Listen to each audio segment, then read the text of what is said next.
बुराई लिखी जाती है, जबकि एक नेकी के बदले में 10 नेकियां लिखी जाती हैं। ये अल्लाह रब्बुल इज्जत का बहुत बड़ा एहसान है। इसी तरह अल्लाह ताला ने नबी करीम सल्लल्लाहु अलैहि वसल्लम को सूरत बकरा की आखिरी आयत जो है वो भी अल्लाह ताला ने इसी मौका पर नाज़िल की थी। और एक बहुत बड़ा इनाम जिसका जिक्र करके मैं खुतबा खत्म करता हूँ, नबी करीम सल्लल्लाहु अलैहि वसल्लम पर अल्लाह ताला ने बहुत बड़ा इनाम नाज़िल किया। उसी मौका पर अल्लाह ने वही की। क्या वही थी? अल्लाह ने फरमाया गुफ़िरा लिमन लम युशरिक बिल्लाहि शैअन मिन उम्मतिकल मुक़िमात, क्या नबी सल्लल्लाहु अलैहि वसल्लम आपकी उम्मत में से जो शख्स अल्लाह के साथ शिरक नहीं करेगा, अल्लाह के साथ शिरक नहीं करेगा और बगैर शिरक किए उसकी मौत वाक़ई होगी। उसने अपनी जिंदगी में जितने गुनाह किए होंगे, हत्ता कि अल-मुक़हिमात तबाहकुन मुहलिक किस्म के गुनाह भी अगर किए होंगे, तो अल्लाह रब्बुल इज्जत इसकी तौहीद की वजह से आपकी उम्मत के इन तमाम गुनाहों को माफ कर देगा। ये बहुत बड़ा इनाम अल्लाह रब्बुल इज्जत की तरफ से। अल्लाह ताला से दुआ करते हैं कि अल्लाह हम सब के गुनाहों पर दरगुजर फरमाए, अल्लाह ताला हमारे गुनाहों को माफ फरमाए और हमें इन हक़ाइक़ को समझने की तौफीक दे। अस्तग़फिरुल्लाह ली व लकुम इन्नहु हुवल गफ़ूरुर रहीम।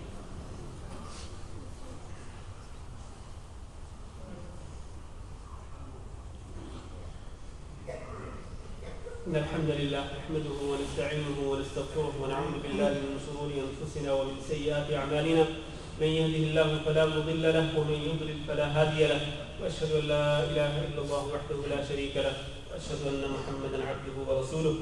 अल्लाहुम्मा सल्लि अला मुहम्मदिन व अला आलि मुहम्मद कमा सल्लैता अला इब्राहीम व अला आलि इब्राहीम इन्नका हमीदुम मजीद। अल्लाहुम्मा बारिक अला मुहम्मदिन व अला आलि मुहम्मद कमा बारकता अला इब्राहीम व अला आलि इब्राहीम इन्नका हमीदुम मजीद। अम्मा बाद, अजीज भाई और दोस्तों, इसरा और मेराज का वाक़या, इसमें बहुत सारी तफसीलात हैं, कई जुज़ियात हैं जिनको मैंने छोड़ दिया है, बयान नहीं कर सका हूँ। कभी मौका मिला तो इंशाअल्लाह तफसील के साथ इसको बयान करेंगे। आखिरी बात यह है कि नबी करीम सल्लल्लाहु अलैहि वसल्लम जब मेराज के बाद वापस तशरीफ लाते हैं तो दोबारा आप सल्लल्लाहु अलैहि वसल्लम बैतुल मुक़द्दस में आते हैं और अंबियाए किराम अलैहिस्सलाम आप सल्लल्लाहु अलैहि वसल्लम को अलविदा कहने के लिए आते हैं। और इब्न कसीर ने लिखा है कि नबी करीम सल्लल्लाहु अलैहि वसल्लम ने वापस आते हुए भी बैतुल मुक़द्दस में जो नमाज पढ़ी, गालिबन ये फजर की नमाज की 2 रकअतें थी जो आप सल्लल्लाहु अलैहि वसल्लम ने वहां पर पढ़ी, क्योंकि बैतुल मुक़द्दस में फजर की नमाज का वक्त पहले हो जाता है और मक्का मुकर्रमा में उसके काफी देर बाद होता है। वक्त में तक़दीम और ताख़ीर है या फर्क पाया जाता है। तो उसके बाद आप सल्लल्लाहु अलैहि वसल्लम मक्का मुकर्रमा अपने घर में तशरीफ लाए और सुबह सादिक आप सल्लल्लाहु अलैहि वसल्लम ने वाक़या बयान किया। जिस तरह मैंने पहले अर्ज किया है कि लोगों ने इस वाक़े को झुठला दिया, लेकिन एक शख्सियत जिसने सबसे पहले इसकी तस्दीक की वो कौन थे? हज़रत अबू बकर सिद्दीक़ रज़ियल्लाहु तआला अन्हु के सुनते ही उन्होंने इसकी तस्दीक कर दी थी। और सुना भी किन से? कुफ़ार के मुंह से सुनकर फौरन तस्दीक कर दी। नबी करीम सल्लल्लाहु अलैहि वसल्लम की ज़बानी अभी नहीं सुना था ये वाक़या, कुफ़ार की ज़बानी सुनते ही इस वाक़े की तस्दीक कर दी। और कुफ़ार ने जब नबी करीम सल्लल्लाहु अलैहि वसल्लम का इम्तिहान लेना चाहा, क्योंकि कुफ़ार जानते थे मस्जिद अक़सा और बैतुल मुक़द्दस की तफसीलात से वो आगाह थे, जब इम्तिहान लेना चाहा तो आप सल्लल्लाहु अलैहि वसल्लम से सवाल करने लगे बैतुल मुक़द्दस के हवाले से, मस्जिद अक़सा के हवाले से। तो आप सल्लल्लाहु अलैहि वसल्लम को एक मौका पर परेशानी लाहिक हुई, लेकिन अल्लाह रब्बुल इज़्ज़त ने अपने इस प्यारे नबी सल्लल्लाहु अलैहि वसल्लम की मदद इस परेशानी के वक्त में कैसे की? आप फरमाते हैं कि मस्जिद अक़सा को उठाकर मेरी आंखों के सामने रख दिया। वो लोग सवाल करते थे, मैं उधर से देखकर उनको जवाब दे देता। ये भी एक मौजज़ा है।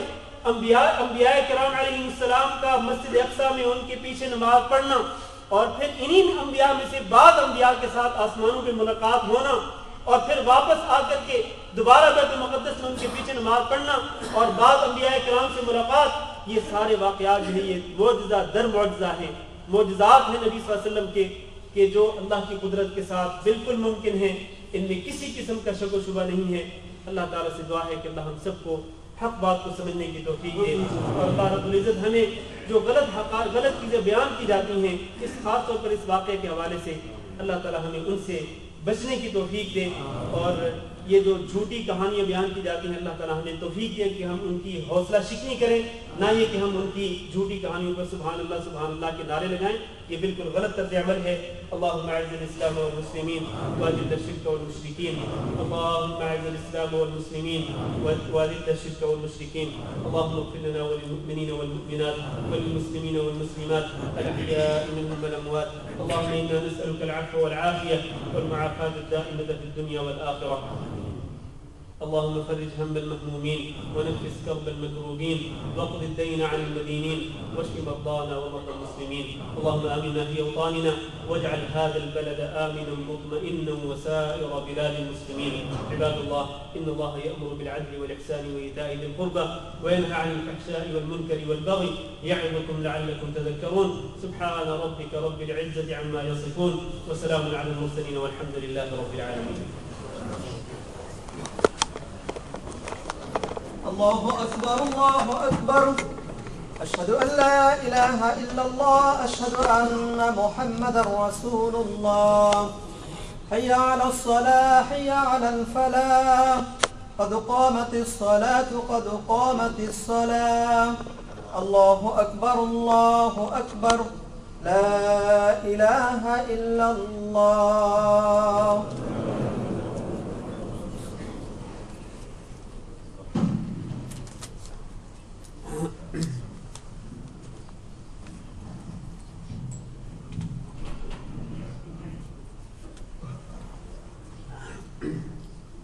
सफ़े सीधी कर लें, साथ मिल लें, पाँव के साथ पाँव और कंधों के साथ कंधे मिला लें।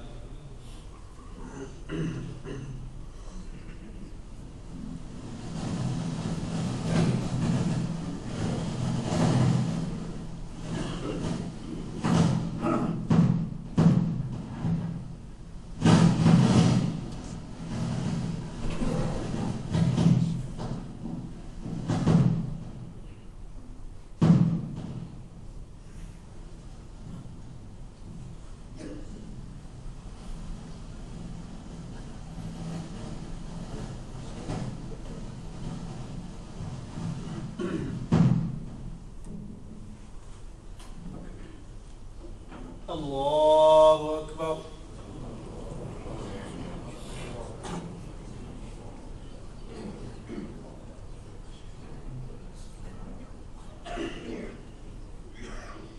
الحمد لله رب العالمين الرحمن الرحيم مالك يوم الدين إياك نعبد وإياك نستعين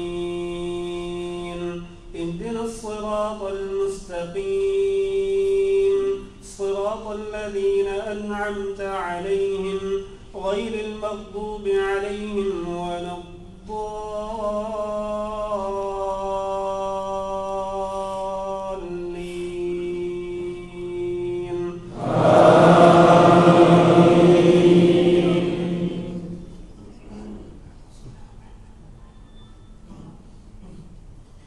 ألهاكم التكاثر حتى زرتم المقابر كلا سوف تعلمون ثم كلا سوف تعلمون كلا لو تعلمون علم اليقين لترون الجحيم ثم لترونها عين اليقين ثم لتسألن يومئذ عن النعيم. الله أكبر.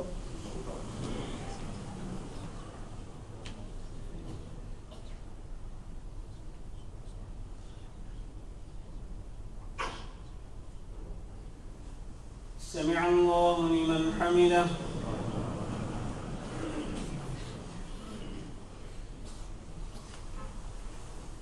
الله أكبر.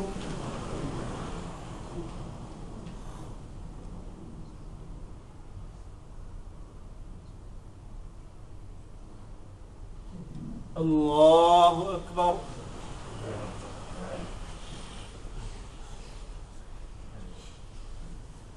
الله أكبر.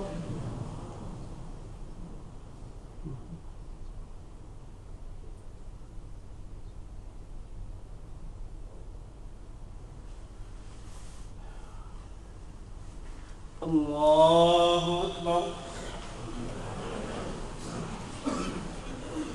الحمد لله رب العالمين الرحمن الرحيم مالك يوم الدين إياك نعبد وإياك نستعين اهدنا الصراط المستقيم صراط الذين أنعمت عليهم غير المغضوب عليهم ولا الضالين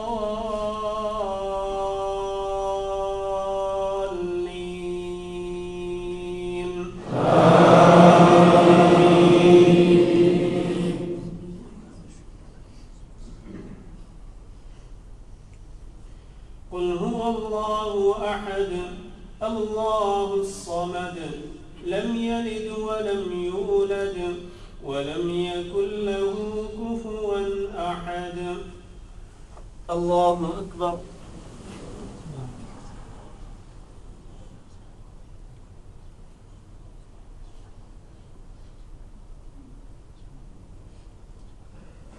سمع الله لمن حمده.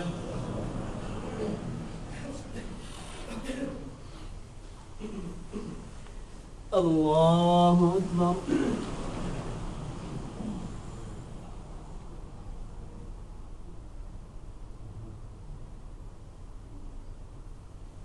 الله أكبر.